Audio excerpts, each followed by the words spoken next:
नमस्ते, कहानियों खेत में आपका बहुत बहुत स्वागत है। आज की जो कहानी है इसका नाम है राजा का न्याय। राजा अगर कोई बनता है तो उसकी ज़िम्मेदारी है कि वो कितनी अच्छी तरीके से लड़ाई को, झगड़ों को जो है ठीक कर पाता है, कितने से अच्छी तरह से दूसरे की बात सुनता है, कितने अच्छी तरह न्यायपूर्ण तरीके से वो अपने विचारों से दूसरों को प्रभावित कर पाता है। तो यही इस कहानी में है, राजा का न्याय। तो इसमें दो लोगों की जो है लड़ाई हो रही है और राजा क्या न्याय करता है, यही इस कहानी में है। तो चलिए हम देखते हैं कहानी राजा का न्याय। कहानी शुरू होती है एक ग्वाले से जो अपना सारा दूध बेचकर गांव में जाकर दूध बेचकर आराम करने के लिए सोचता है, थोड़ा चलो मैं आराम कर लेता हूँ, दूध सारा बिक चुका है, थक बहुत गया हूँ, थोड़ा आराम करता हूँ, फिर अपने गांव की तरफ वापस लौटूंगा। ये कह के वो जो है चट्टानों पे बैठ के आराम करने लगता है। उसके घड़े साइड में उसने चट्टान पे रख दिए थे। उसी जगह पे उन्हीं पहाड़ों चट्टानों से जो है वहाँ पे एक बकरी वाला जो है अपनी बकरियाँ, भेड़ें सब लेकर जो हैं चल रहा था। हुर्रे हुर्रे आगे बढ़ो, हुर्रे। उसकी आवाज़ सुन के सारी भेड़ बकरियां जो हैं आगे बढ़ रही थी। Hurray hurray.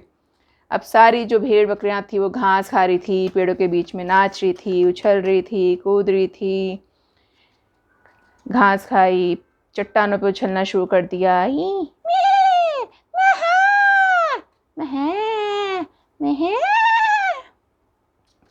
अब एकदम से जो ग्वाला था उससे ध्यान नहीं था, उसने जो है उसने खाना ना खाया, आराम किया और फिर एकदम से बोला हेलो।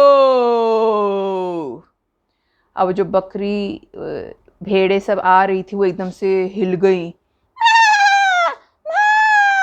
और जो सबसे आगे वाली भेड़ थी वो उछलते उछलते उछलते जो है डर गई और उसके सारे घड़े जो है उसने नीचे गिरा दिए।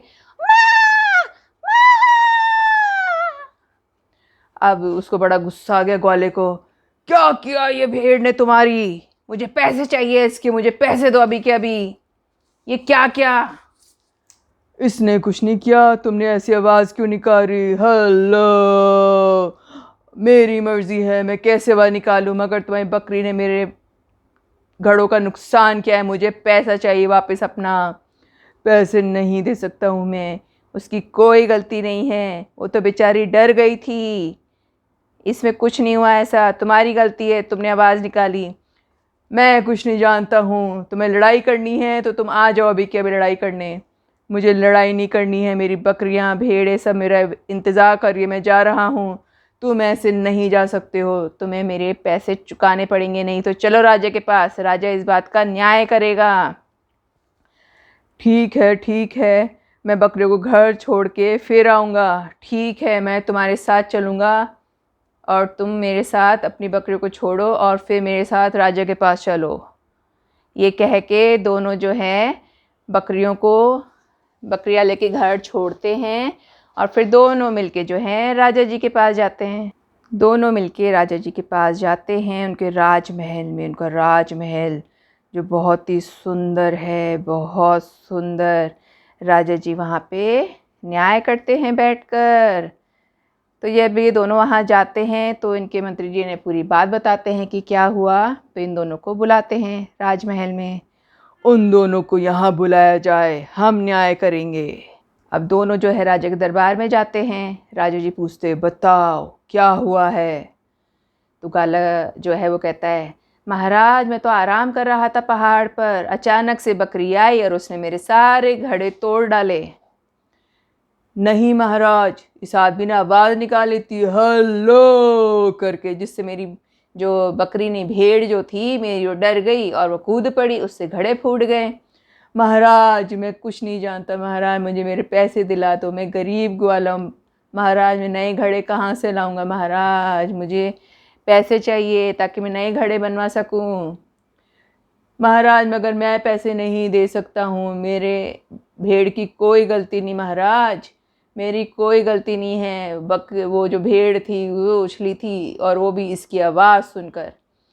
महाराज मैं कुछ नहीं जानता हूँ, ये बड़ा चालाक आदमी है, देखिए आपके सामने कैसे मेरे से लड़ाई कर रहा है, महाराज न्याय कीजिए। आप दोनों चुप हो जाइए, कृपया करके शांति बनाए रखिए, यहाँ लड़ाई करने की आवश्यकता नहीं है। कल मैं न्याय करूँगा, लेकिन मुझे उसके लिए चाहिए वो भेड़ जो घड़ों के ऊपर कूदी थी, और वो चट्टान जहाँ पर ये घड़े रखे हुए थे। इन दोनों को बुलाया जाए, मैं न्याय करूँगा। इन दोनों की ही गलती है। बाकी आप दोनों जो हैं जा सकते हैं, कल अपनी भेड़ को और उस चट्टान को लेकर आए जहाँ पे घड़े रखे हुए थे। ये कैसा न्याय कर रहे हैं महाराज? मगर महाराज ने कहा है तो बुलाना ही पड़ेगा। ठीक है महाराज, मैं अपनी भेड़ लेके आ जाऊँगा। अब ये कह के महाराज ने कहा, अब आप सब लोग जाइए यहाँ से, और सब लोगों को गांव में, शहर में, आसपास जितने लोग हैं सबको बताइए कि मैं एक न्याय करने वाला हूँ जिसमें भेड़ और चट्टान हैं, उन दोनों से जो है मैं कैसे न्याय करूँगा, सब देखने के लिए आएँ। ये कह के राजा जी ने सबको भेज दिया। अगले दिन कई लोगों की भीड़ इकट्ठी हो गई, पूरा राजमहल भर गया सोच सोच के कि ये कैसा न्याय है, ये कैसा न्याय होगा, ये कैसे न्याय होगा। तो जब राजा ने देखा इतने सारे लोग इकट्ठे हो गए हैं, तो उन्होंने पूछा, सिपाहियों क्या तुम चट्टान ले आए हो? जी महाराज, हम चट्टान ले आए हैं। अच्छा, और भेड़ वाले क्या तुम अपनी भेड़ ले आए हो? हाँ महाराज, मैं भेड़ ले आया हूँ महाराज।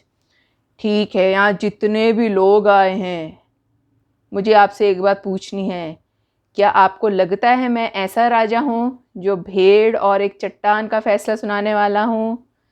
सब लोग एक दूसरे की तरफ देखने लगे। महाराज ये क्या कह रहे हैं आप? नहीं नहीं महाराज।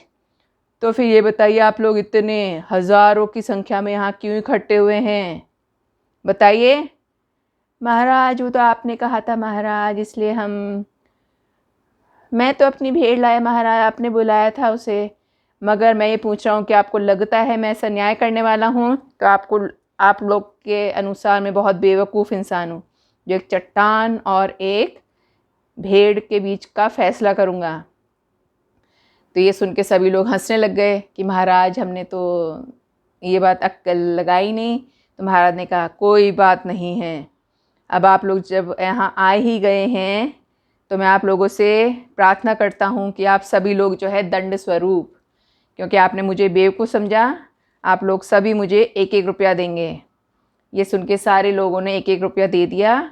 महाराज ने वो सारे पैसे इकट्ठे करके ग्वाले को दे दिए, अब तुम जाओ और इनसे नए घड़े खरीदो। ये सुन के सब लोग हंसने लग गए। महाराज का न्याय सुन के, फैसला सुन के ग्वाला बड़ा खुश हो गया, और जो बकरे वाला था, भेड़ वाला था, वो भी महाराज की जय जयकार करने लगा कि दोनों का ही नुकसान नहीं हुआ, और हंसी हंसी में एक फैसला भी हो गया। और इस महाराज ने कहा, अब इसी बात पे दोनों दोस्त बन जाइए। और अब भेड़ वाला और ग्वाला दोस्त बन चुके थे। तो ये थी कहानी हमारी राजा का फैसला।